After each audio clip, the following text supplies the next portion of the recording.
The plane had been boarding for nearly 40 minutes, and the cabin smelled like recycled air, perfume, and impatience. Overhead bins slammed shut one after another as passengers rushed to claim space that was never really theirs. A low murmur of voices floated between rows, mixing complaints with nervous laughter and tired sighs. Aisha Carter sat by the window, hands folded in her lap, eyes focused on the wing outside. She always chose window seats. Something about watching the ground pull away helped calm her nerves. Flying still unsettled her, even after all these years, but today she told herself this flight would be easy. 2 hours, in and out, back home before dinner. She adjusted the strap of her bag under the seat and took a slow breath. The seat beside her remained empty. Across the aisle, a man settled into his row with exaggerated movements, his shoulders wide, his jaw tight. He wore a crisp button-down shirt and a watch that caught the cabin lights every time he moved.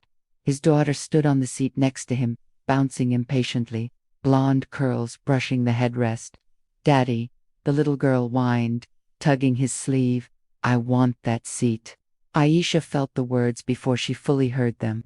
The man followed his daughter's gaze, straight to her. Aisha stayed still, pretending she hadn't noticed. She'd learned that sometimes ignoring attention made it disappear faster. That didn't. "Excuse me," Daman said sharply, leaning into the aisle. "You need to move." Aisha turned, surprised by the tone more than the words. "I'm sorry. My daughter wants the window," he said, gesturing toward Aisha's seat. "You can switch with her." Aisha glanced at the empty seat beside her, then back at him. "I paid for this seat." "So did I," he replied, irritation creeping into his voice. "And she's a child." Aisha kept her voice calm. "That doesn't change my seat assignment." The girl stomped her foot. "Daddy." The man exhaled loudly as if restraining himself. "This shouldn't be a problem. Just move." A few heads turned. Aisha felt heat rise in her chest. She had boarded early, followed instructions, done everything right. Still, here she was, being asked to give up her place, as if it were optional. "I'm not moving," she said. The man's face hardened. "Are you serious?" "Yes." His voice rose. Unbelievable.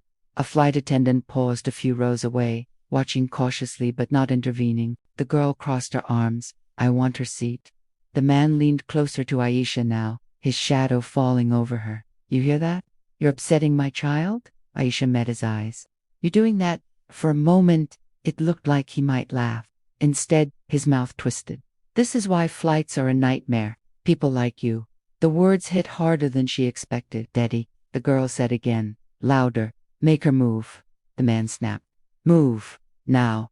Don't be stupid." A hush spread through the cabin. Aisha's hands tightened together.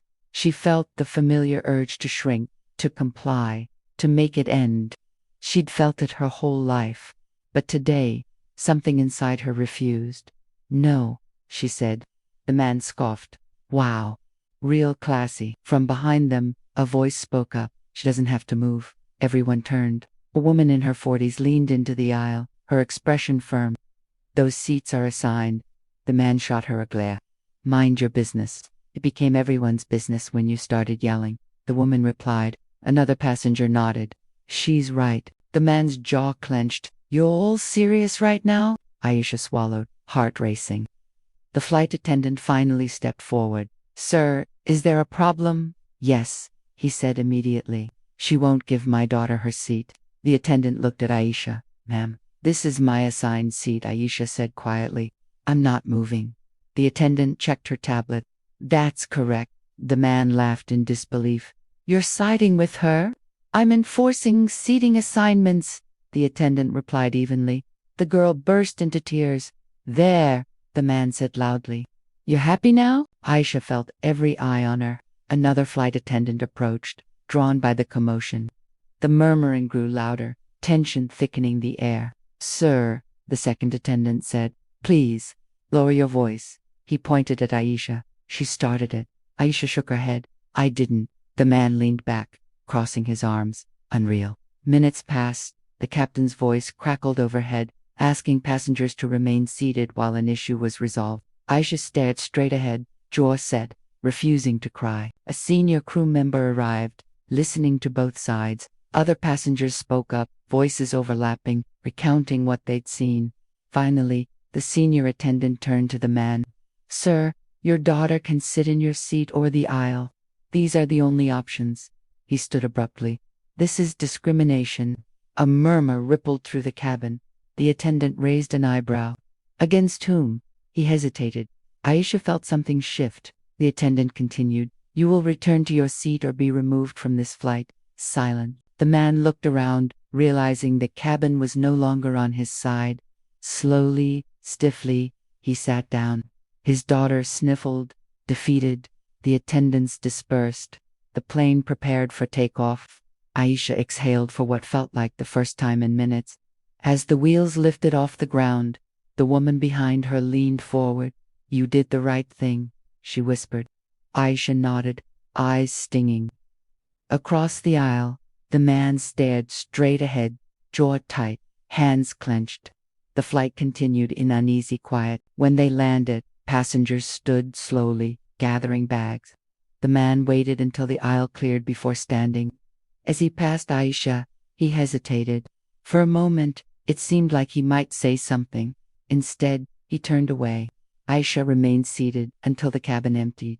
She watched sunlight spill through the window, steady and warm. She hadn't moved, and for once, that mattered. Aisha stayed in her seat long after the aisle cleared, watching shadows move across the cabin walls as the last passengers left. Her legs felt heavy, like they didn't fully belong to her yet.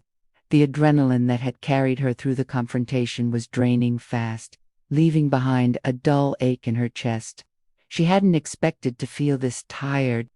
The flight attendant returned, this time without the professional stiffness. "Ma'am," she said gently, "are you all right?" Aisha nodded, then hesitated. "I think so. If you need a minute, take it," the attendant said. "There's no rush." "Thank you," the attendant lingered. "For what it's worth, you handled that better than most people would." Aisha managed a small smile. It didn't feel like it. Once the cabin was empty, Aisha stood and reached for her bag. As she stepped into the aisle, she noticed the man and his daughter waiting near the jet bridge. The girl clung to his leg now, quiet, her earlier tantrum replaced by exhaustion. The man avoided Aisha's eyes. She considered walking past without a word.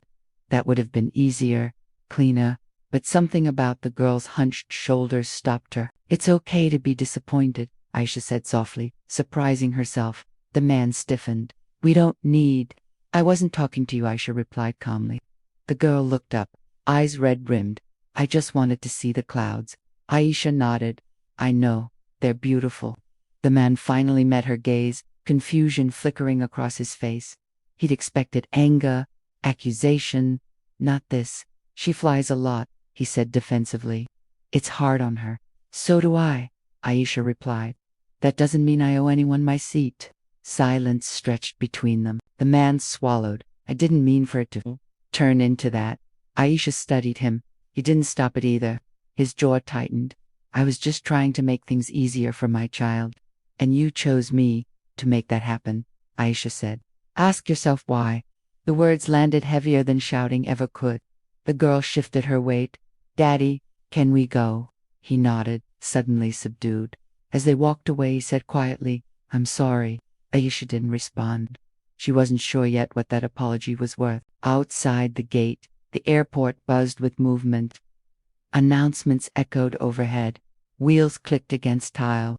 Life continued, indifferent to what had just happened. Aisha stepped aside and sat on a bench, letting the crowd flow around her. Her hands trembled now that it was over. She pressed them together, grounding herself. A memory surfaced uninvited. She was 9 years old again, sitting on a bus, clutching her backpack while an older woman demanded her seat. She remembered the driver's silence, the way everyone had looked away, how small she'd felt when she stood up without protest. She hadn't been small today. A woman from the flight approached hesitantly. "Excuse me," she said. "I just wanted to say thank you." Aisha blinked. "For what?" "For not giving in," the woman said. "My daughter was watching. She asked me why you didn't move. I told her because you didn't have to." Aisha's throat tightened. "I'm glad." The woman smiled and walked off. Minutes later, a different passenger stopped, then another. Quiet words, nods, brief touches on her arm. Each one chipped away at the lingering doubt in her mind. Eventually, Aisha stood and headed toward baggage claim. Across the terminal, the man stood near a coffee stand, his daughter perched on a stool. The girl laughed at something he said, and for a moment, he looked like any other tired parent. Then his gaze drifted back to Aisha. This time, he didn't look angry, he looked unsettled, as if something had been cracked open that he wasn't ready to examine. At baggage claim, Aisha retrieved her suitcase and stepped outside into the afternoon sun. Warm air wrapped around her, grounding her fully in the present. Her phone buzzed, a text from her sister. "Did you land okay?" Aisha smiled faintly and typed back, "Yeah, long story." She paused, then added, "But I stood my ground." 3 dots appeared almost immediately. "Proud of you." Aisha slipped her phone away and took a deep breath. She knew this moment wouldn't magically erase everything. Tomorrow, next week, next flight, there would be other looks, other assumptions, other moments where she'd have to decide how much of herself to protect. But today, she hadn't folded. And somewhere behind her, a little girl had learned that wanting something didn't mean taking it from someone else. That mattered. As Aisha walked toward the exit, sunlight reflecting off the glass walls, she felt something unfamiliar but welcome settled in her chest. Not victory, not relief, just the quiet strength of knowing she belonged exactly where she was and always had.